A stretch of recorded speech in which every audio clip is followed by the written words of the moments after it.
Welcome to my last vlog tonight, Sunday.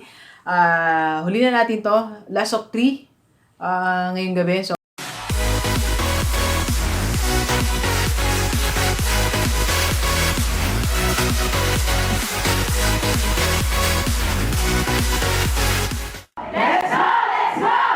magandang gabi sa lahat ng delivers natin. And sa first time po tayo mapanood sa YouTube channel, thank you very much. Please subscribe, click mo na po yan, Doc Gigi Sunga. Alright, so, ikatlong prinsipyo na rin to na binubuwag natin. Okay? So, yung unang prinsipyo na vlog ko ngayon lang ay hindi ka dapat nagtitipid. Okay? Kung bakit? Panoorin na aking video.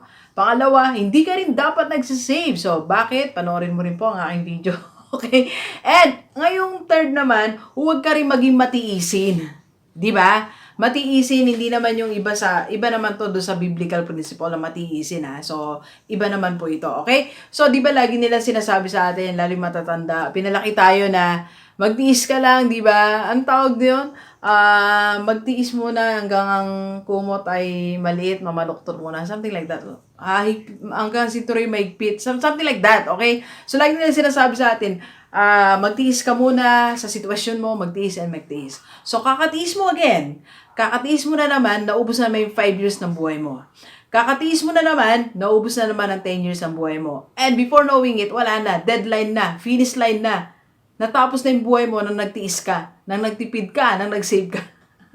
Hindi po ako galit. So, naano lang kasi ako. Ang dami kasi, ang dami po kasi mga prinsipyo na itinuro sa atin. Okay? Ang dami mga gustong inimplant sa atin na gusto na lahat ng mga matatanda sa atin, na mga mas matatalino sa atin, naggawin natin. Pero this time around, gusto ko yun i-break. Huwag na nating i-transfer yung mga maling paradigm sa next generation. Alright? Doc G, ang harsh mo. Yes. If there's a need, mas magiging harsh pa ako para lang mabago ang sistema ng buhay natin. Okay? Kasi we were victim for many years and I was a victim for many years. Okay? Victim tayo ng mga prinsipyong itinuro sa atin na nakikita natin sa paligid natin. 'Di ba? Yung sinasabi sa atin, 'di ba, na okay lang mahirap tayo basta sama-sama tayo. That alone, okay? That alone is not correct. It's a false. Alright? So, mali, ikinulong tayo doon. Kaya, marami sa atin, tinanggap na lang na mahirap sila, sama-sama na lang sila sa bahay. Pwede naman kasing sama-sama kayo sa bahay o sama-sama kayo, pero mayaman kayo. Di ba? So, ang dami kasing mali na prinsipyo. Kaya, minsan po, si Doc, hindi nyo mapigilan, nagiinit po talaga yung ulo ko. Pero hindi naman po ako galit. Okay? So, dito tayo sa isang prinsipyo. Okay, so ano ba yung mga hindi mo dapat tinitiis? Okay, so ito, tingnan na natin. Baka meron tayo dito mga tinitiis na nag-spend ka na ng 5 years, half of your life na nagtiis ka. Siguro naman tama na yan, di ba? Galit talaga ako, no? Kasi nakakagalit yung mga tiis tayo ng tiis. Ito, matagal din ako nagtiis sa maraming bagay. Okay? So, pwede naman palang hindi. Okay? Number 1, huwag kang magtiis dyan sa mababa mong sweldo. Okay? So, marami kasi, sige, tis-tis lang. So, tis-tis lang hanggang ngayon, ayan pa rin sweldo mo.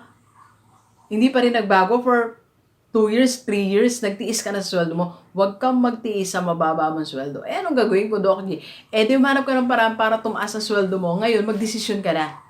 Hindi ko sinasabing mag-resign ka. Ang sinasabi ko, umisip ka ng paraan para tumaas ang sweldo mo. Pwedeng dapat ma-promote ka, so gawin mo kung ano dapat mong gawin para ma-promote ka.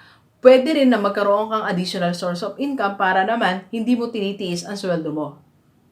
Okay? So, huwag magtiis sa maliit na sweldo. Gumawa ng paraan. Alright? Pangalawa, sa trabaho, huwag ka rin magtiis sa trabaho mo kung talagang hindi siya nagmamatch sa skill mo at yung ginagawa. Di ba, minsan ganun, hindi match sa skill mo, di ba? Yung trabaho mo. So, everyday parang burden. So, everyday parang nahirapan ka na lang sa trabaho mo, ginagawa mo. Kasi ayaw mo siya, di ba? So, ilang taon ka na nagtitiis dyan? Sa trabahong hindi na-develop ang potential mo. Sa trabahong hindi natatap ang alam mo na kaya mong gawin. Lisyang-lisya sa trabaho mo. Lisyang-lisya ang kaya mong gawin. Di sa pinapagawa sa'yo, huwag kang magtiis, mag-resign ka. Ang daming trabaho, tumanaw ka sa bintana, tumanaw ka sa pintuan mo, tumanaw ka mula dyan sa office mo, tanawin mo buong paligid, ang daming job opportunities. Baka nga hindi lang job opportunities magkaroon ka pa ng negosyo. Di ba? If you will just use your skill. Alright? So, huwag magtiis sa trabaho mo. Okay? Third, huwag ka rin magtiis sa boss mo. Okay? Kung yung boss mo, niyuyura ka ng dangal mo. Mga ganun ba? Meron, yung hindi kinakilala kung anong kaya mong gawin. Di ba? Meron namang boss na hindi ka na-appreciate. Di ba? Meron din boss na hindi ka na pinapansin. O meron din boss na hindi mo na matake kung anong management system meron siya. Okay? Huwag magtiis sa boss mo. Magpalit ka ng boss. Di ba? So, ibig sabihin, palit ka ng trabaho mo. Or, be your own boss. Di ba?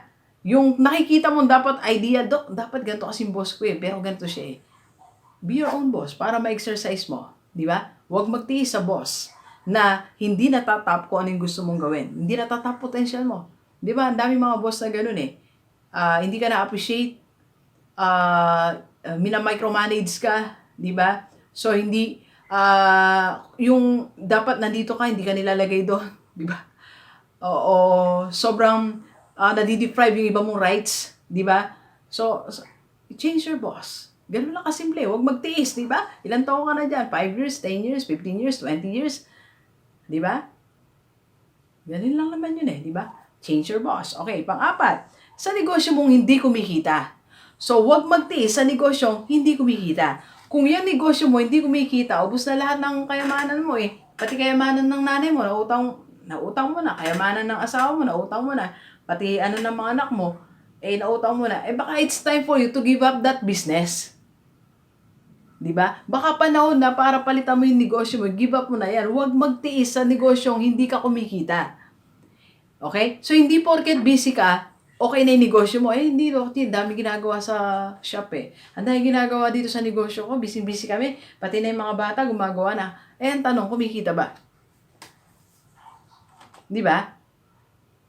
Di ba sabi nga natin, business is not an indicator that you are productive. Yung sales mo, yan ang indicator that you are productive. Kung may nag-i-increase sa sales, may kita ba ang negosyo mo? Kung wala, give up mo na. Di ba? Ang dami naman negosyo Di ba? Ba't ka nagtitiis dyan? Naubos na yung resources mo. Maraming gano'n matigas ang ulo no? Meron kasi akong mga nakikita ganyan, nadadaanan ko everyday. Sinabi na nga, hindi siya nag-work kasi hindi yan ang needs ng community. Di ba? Hindi yan ang kailangan ng marketplace. Hindi nag-fit sa'yo, di ba? Alright, so may tumatawag. Mamaya na lang po. Decline muna natin. Okay? So, ano pa? Ano pa yung mga dapat mong i-give up? Okay? So, pinagtitiisan. Eto, yung mga kaibigan mo, na kaibigan mo ng matagal, di ba sabi ko nga, stop yung mga 3 things that you should stop if you are still poor, stop talking to the same people. So, yung mga kaibigan mo, panay negative, di ba, panay chismis ang inaatid sa'yo, wag mong pagtiisan yan.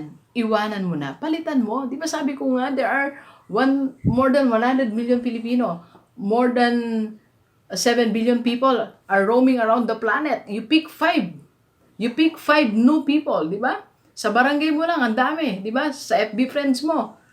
Tingnan mo yung FB friends mo, ang dami naman dyan mga positive thinker, mga professional, may mga negosyo. Yung di ba, yayain mo minsan, isa-isa, yayain mo, mag-coffee nga po tayo, magkwentuhan tayo, di ba? So, huwag magtiis sa mga taong nagpapababa ng iyong moral, mga taong nagpapababa ng iyong mentality, mga taong hinihila ka pababa, di ba? Time to change the people. Di ba sabi nga ni Jim Rohn, you are the average of the 5 persons around you. So, kung lahat na yan negative, ikaw rin negative sa araw. Di ba? At kung lahat ng mga kaibigan mo mahirap sa araw, mahirap ka na rin.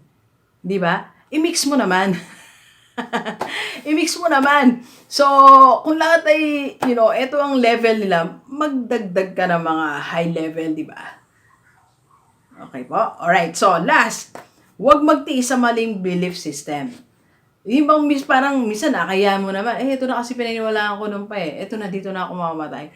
Baka pwede ngayon this time around, i-give up mo na yung mga mali mong paniniwala. I-give up mo na yung paniniwala na kailangan tipid ka lang ng tipid. I-give up mo na yan, hindi na yan uso, di ba? I-give up mo na rin yung paniniwala na dapat isa lang yung source of income mo, hindi na yan uso. Dapat at least 2 to 3 sources of income. Di ba yung mga self-made millionaire? Alam nyo kung ilan ang sources of income nila? 7. Tayo, isa lang. Paano ang layo?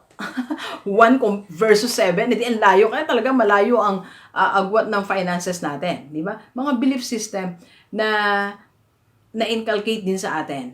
Okay? So, huwag tayong magtiis sa maraming bagay. Itigil na ang pagtitiis. Okay? So, kung paano pa yung dapat mong gawin, paano ka hindi magtiis, pero magiging masaya ka na nila lang. Okay? At maayos ang yung finances. So, I am your wealth coach, Dr. Gigi Sunga. I can help you. So, tawagan mo ako 0939-525-4311 or message ka sa aking FB page, Dr. Gigi Sunga, and FB account, Gigi Sunga.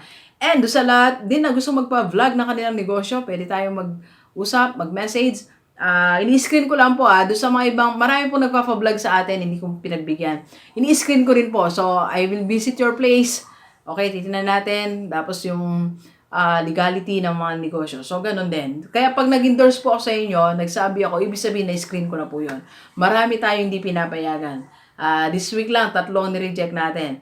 Kasi, hindi ko alam kung legal eh. Okay. Alright, so please share this video sa lahat ng kaibigan natin, kahit OFW, para sama-sama tayong mabago at umunlad ang ating buhay. Alright, so thank you very much, Delivers. Enjoy the rest of the day and let's go, let's go!